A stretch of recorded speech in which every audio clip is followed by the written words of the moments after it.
An unpredictable performance schedule that you have, how do you balance training with music? Any hacks that work for you? I don't think there are any hacks. It just has to be a continuous process of really taking care of yourself with nutrition, rest, your training, and I feel like artists are like athletes as well, because we put in so much work in performing on stage. A 90-minute to 2 hour performance is not easy. You have to sing, you have to dance, you have to be there for the audience, and it's obviously you need to train for it, and then you need to be in the studio and make songs, and so it's a whole process. And I genuinely feel that like I said, we're also like athletes, so there's no hack. It's just like constantly you need to be there for yourself, for your body, and endurance plays a huge role. So this question is not a part of the script, so I'm going to get to you on that. Shifts, hours of work, sometimes 12 hours. The producer says, no, this is not clean, you need to do it. So, if you heard some of our panelists earlier on, nutrition, training, proper diet, health, how easy or difficult is it for you with these schedules? So before HYROX, yesterday I was on a 19-hour shift to do a music video with Warner, and I after that, we came home by like 12 o'clock, and I had to just sleep, recover, and then come back. And obviously, even during the day, you have to make sure your nutrition is in place, and you can't eat anything wrong. Obviously, you're hungry, but then you need to control your cravings. There's a lot that happens. But I feel like eventually it's all about mental strength, and and the will to sort of do your job and to be an artist. I think it's a huge thrill. So I feel like that's why we do it.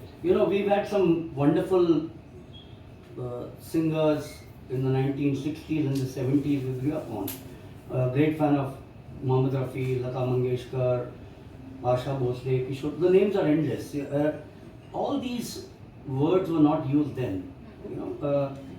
How do you think is the difference? I'm sure you speak to a lot of the veterans of that era. How do you see the change from then to now? Is it now more competitive? That's why you do it. Is it natural that it comes to you to be physically fit? It helps you in your regime, because they were doing also, as I understand, 18, 19 hours. How has that shift come about in this generation?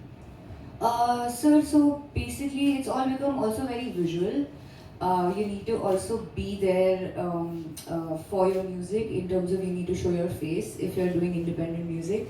I think the artists that you mentioned are primarily playback singers, so they used to have actors portray the videos, and but I feel like with someone like me, I am a pop artist. I'm someone who's always been there for my music. I am visually present, and I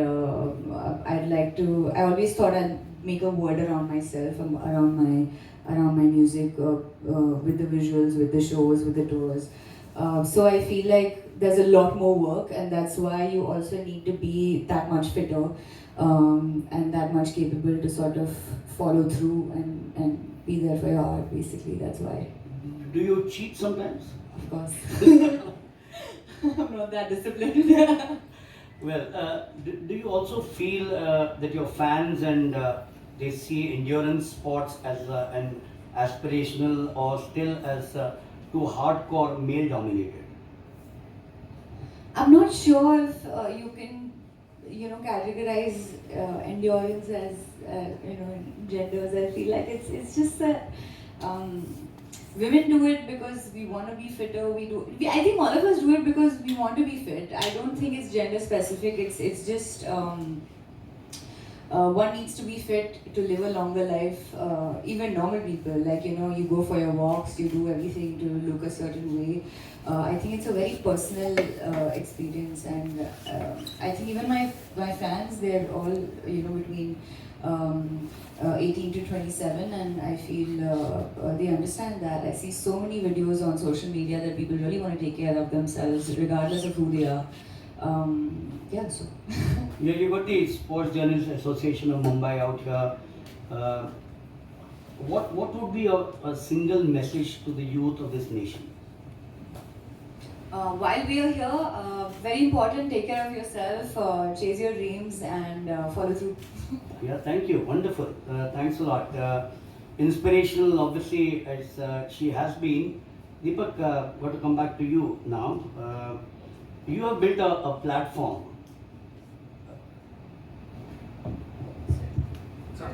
Yeah. Is that okay? Yeah, you built a platform around endurance in India. How have you seen women rise in endurance sports in India? I think the participation levels compared to maybe other countries are, especially in terms of participative sports, is not where it is.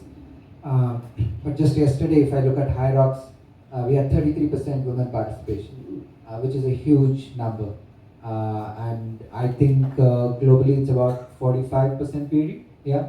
So we're not too far off. We started at about 27, 28% in our first event. It's 33. We know we're fairly confident we'll get to 40, 45, and why stop at 45? We're going to cross. But if you really take some of the other sports, maybe like triathlon or running, it's not where it is, because I think in some areas there are certain barriers. I think the nature of HYROX as a sport is actually making it more inclusive. And Dilip spoke about women in sports and kids. At our end, we have a women in sports campaign where we have discounted registrations. So we have women-specific coaches like Aarti, where people are more comfortable talking to female coaches, right? Getting them certified. So we're doing that versus, so at our end we're trying to do our bit, but the community is really taking it on. Well, and what do you think are the barriers that women athletes face? I still remember, so many athletes talking to Anu Rani, the javelin thrower, the national record holder, different sport of course, and she said 3 बजे उठ के हम खेतों में जाके train करते थे because the villagers wouldn't want to see us in shorts and t-shirts. And she said, the moment I started winning, the entire concept changed. The villagers started saying, ये हमारी कुड़ी है, and now she's an international star. So what are the barriers for the women? How can communities and event formats like the IRONMAN and HYROX create a safer and more inclusive space for the women? I mean, I've seen gyms, I don't know how many of them exist in India, where it's female-only gyms, or at least there is a gym, but there is also a certain studio or whatever which is only for women. That makes them comfortable. I would say in terms of having female coaches and that infrastructure around, but mainly I think the community is just accepting, that part. I think it's starting to happen, but I'm sure the rest of the panel is more, apt to maybe share that it's not happening at the speed or the pace or at the scale at which it needs to happen. So I think everybody should do their bit.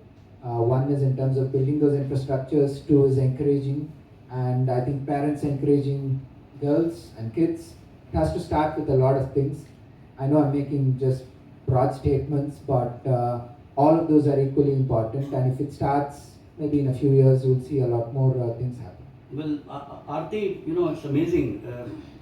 I read about your transition from the fashion industry to sports. What really inspired this shift, and how has endurance shaped your journey? Any regrets that you moved from fashion to this? So I was a track and field athlete during school and college. So my sport was 400s and 800 meters. I'm a national level silver and gold medalist. So sports never went out of me. Just that due to couple of commitments from the family front, I had to take sports as a back burner and then focus on the career, which I'm a very creative person, and that's the reason I took up fashion designing. Spent about 13 years working for all the top brands, including Puma. And then finally COVID hit. I had to take a life decision of whether to continue into being in the fashion industry or take a leap of faith and do something I've always passionate about. And close to when I was turning 30, I was weighing almost 85 kilos. Purely coming from very bad work-life balance. I used to spend 16 hours working, not eating the right food, stress eating, as the other panel said, never slept properly, never took care of myself, which I think generally any household, women in our country does, right? They don't take care of themselves. They always put the others in front of them, whether it could be their kids, their husbands, their co-workers. They're always very sacrificeful, right? That's the when you put women in front, that's the idea that you get. And I guess I was also through that phase. And then I promised myself that I'll do one thing for my 30th birthday. Because when I started Googling to see what's the sport not many women had done, and triathlon came to the picture. And Anu Vaidyanathan was the only female who had done a full Ironman distance then. And there were hardly any from India. But now after 7 years, 8 years now, we are about 1,000 plus women athletes in a WhatsApp group and Facebook and Instagram. The tri community has grown, the endurance community has grown, as Deepak rightly said, from where for us, for HYROX in our first race to see 33% and we're heading towards, beating the even global standards is great, and that's what all of us want to do. So no regrets definitely, because I've always followed something that I've always been passionate about, which was sports during school and college, then fashion as a career, and then moving back. So I met Deepak in 2016 as just a free call in the sense, hey, I'm a coach. Are you looking to train? And I just jumped onto the wagon and said, okay, I'm getting 3 months of free coaching. Why not? And then slowly when COVID hit and I was taking a career decision of, okay, do I continue or not? Deepak said, hey, I'm looking for someone to manage the women, the women in sport and in general to see if you're interested in coaching. I said, okay, I'll give it a shot. To be very honest, I jumped the cliff thinking that I'll build a parachute on my way down, but today, spending 4 years full-time with Yoska, no regrets at all. I think we are definitely creating history. With being a participant in 2019 Goa race, to now stand as a deputy race director for the 2025 race, I've had a phenomenal journey. You just mentioned, and I remember commentating on an event of yours, the 400 meters where Indian women have done so well. They may not have done well at the world stage, but Asia, yes, the 4x400 in particular.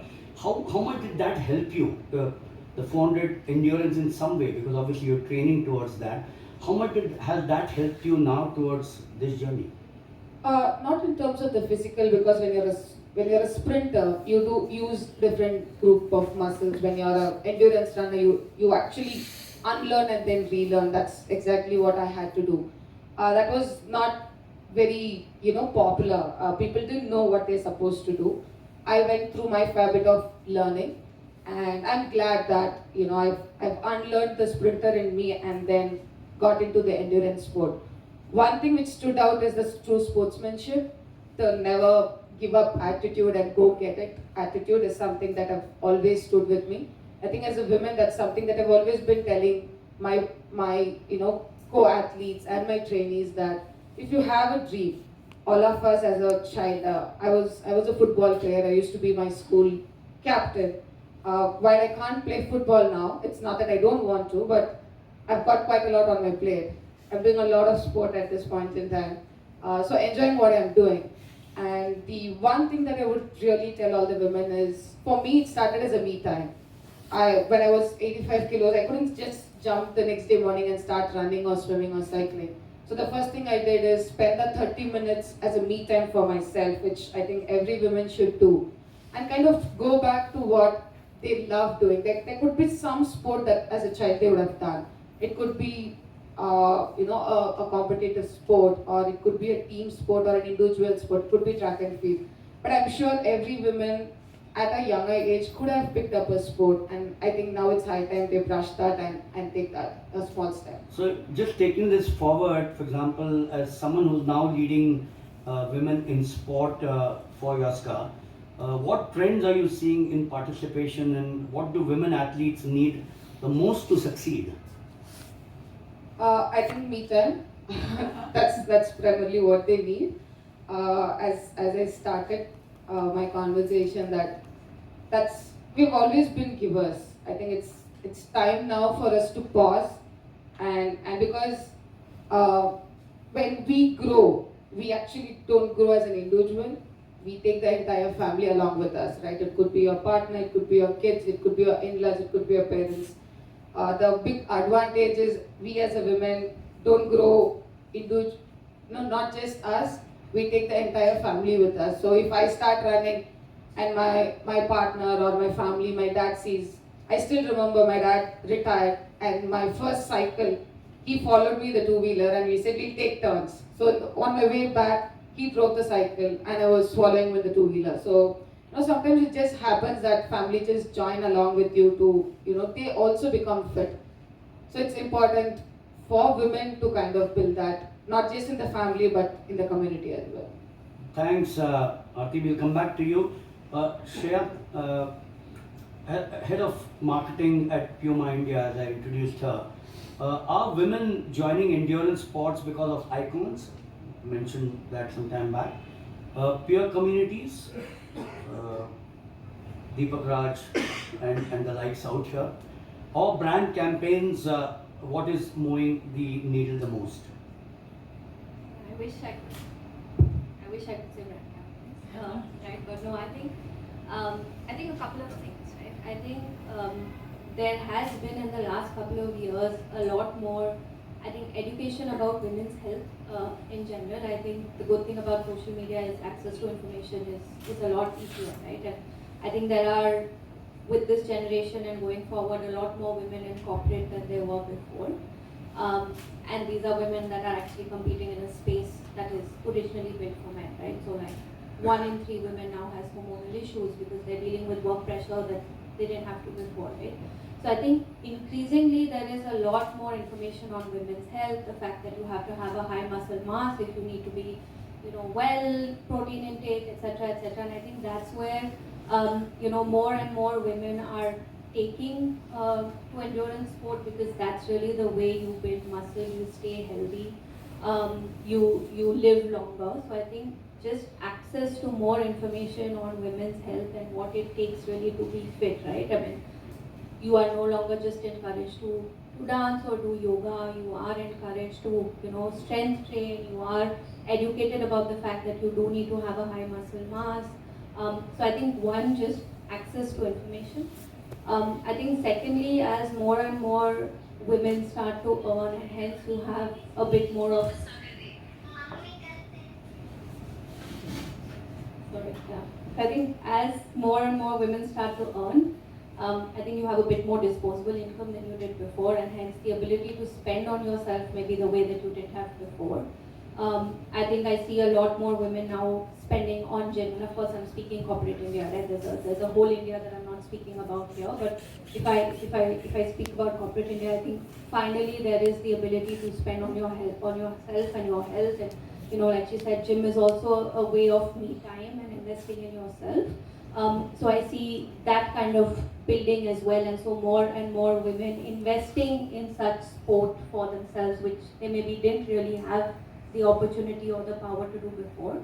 I think a third thing which maybe cuts across but then also applies to women is increasingly, and I think Deepak can back me up on this, we are seeing that people are looking for social outlets beyond the obvious, right? So you no longer want to go out to just a cafe or a restaurant or a bar. You're looking at very unique and different ways to socialize, and I think participative sport is really becoming one of those avenues where you socialize. So more and more people are signing up for a run or signing up for HYROX as a way to actually socialize, right? So for example, something that we started last year and is doing really well is we partnered with Bumble to do like a singles run or a Valentine's Day run, right?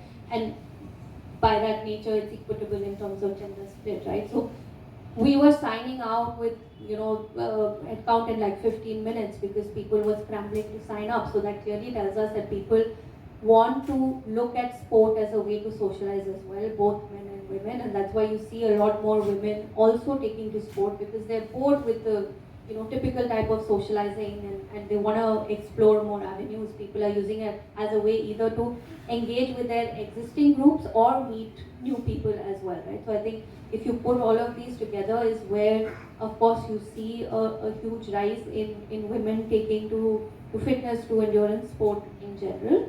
And then, of course, it helps that thanks to social media and brands realizing the opportunity, we then invest and educate and bring more people into the fold. Wonderful.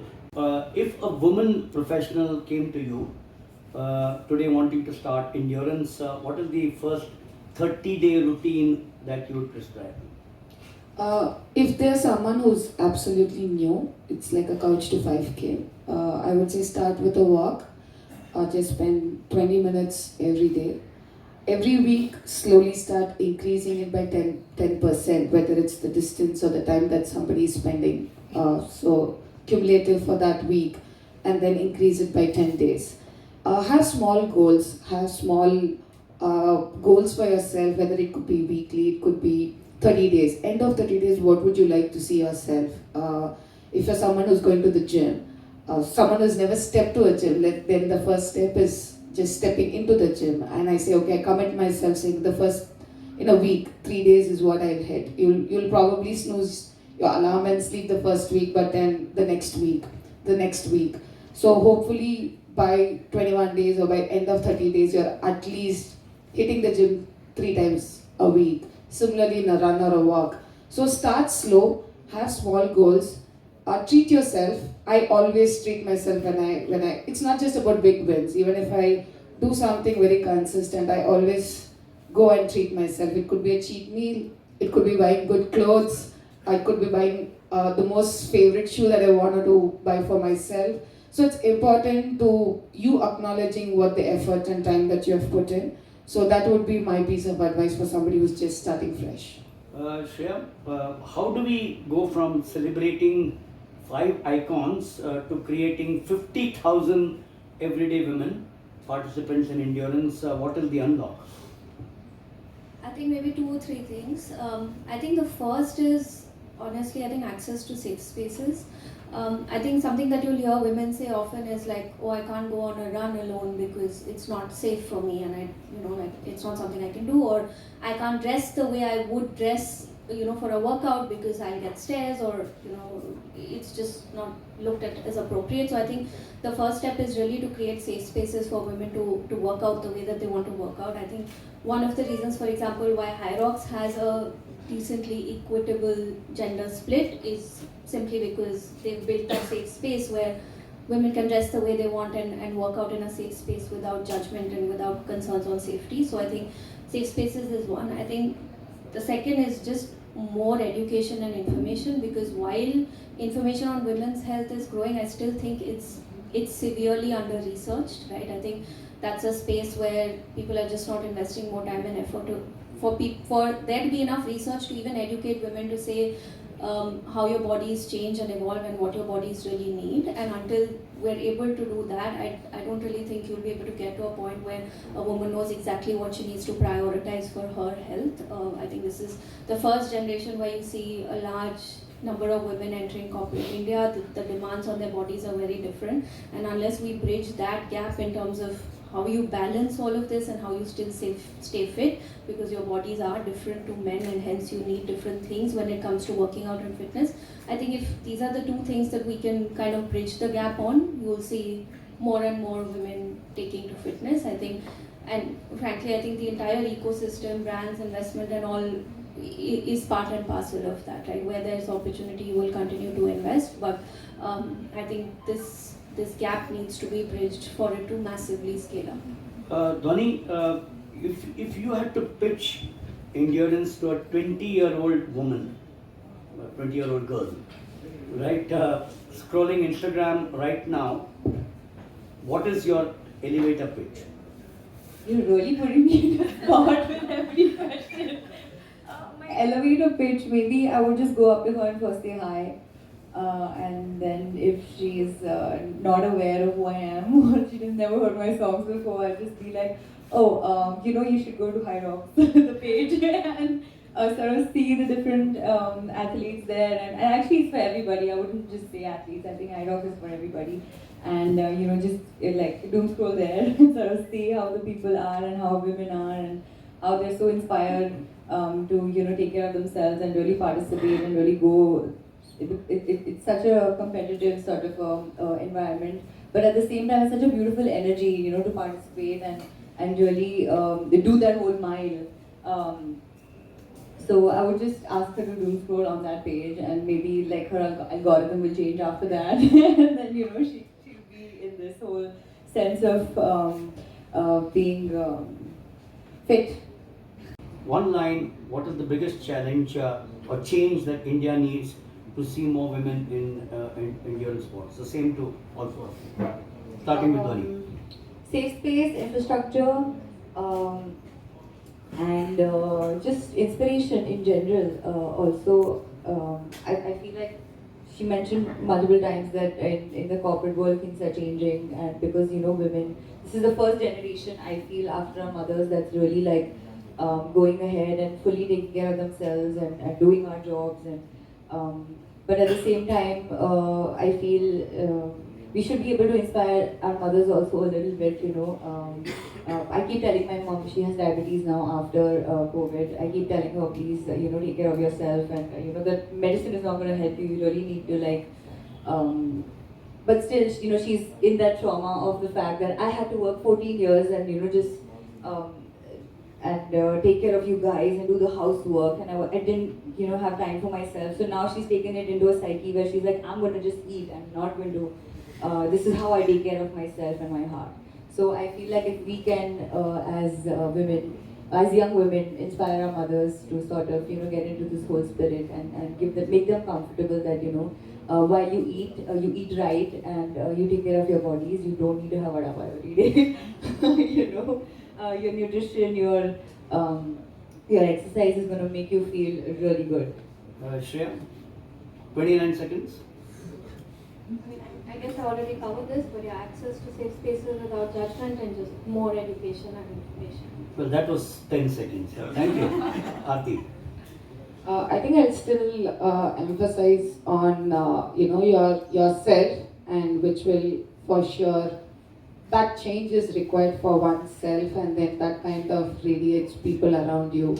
So that's one change I would definitely look, and I think they've already addressed on the infrastructure and having the safe environment for us to perform. So that's all. Thank you so much, Shumilin, for doing a wonderful job.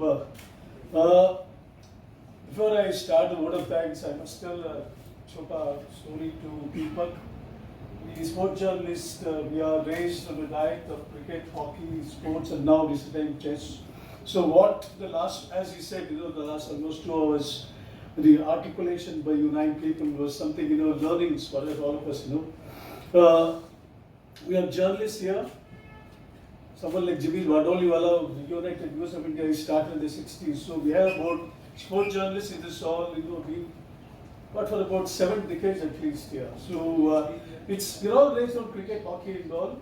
So it's taken, a hell of a lot of time for me to convince everybody in the last 10 days that you must come for this function. And thank you so much for all of you, all great names, some of them are already left, but thank you so much for, enlightening us.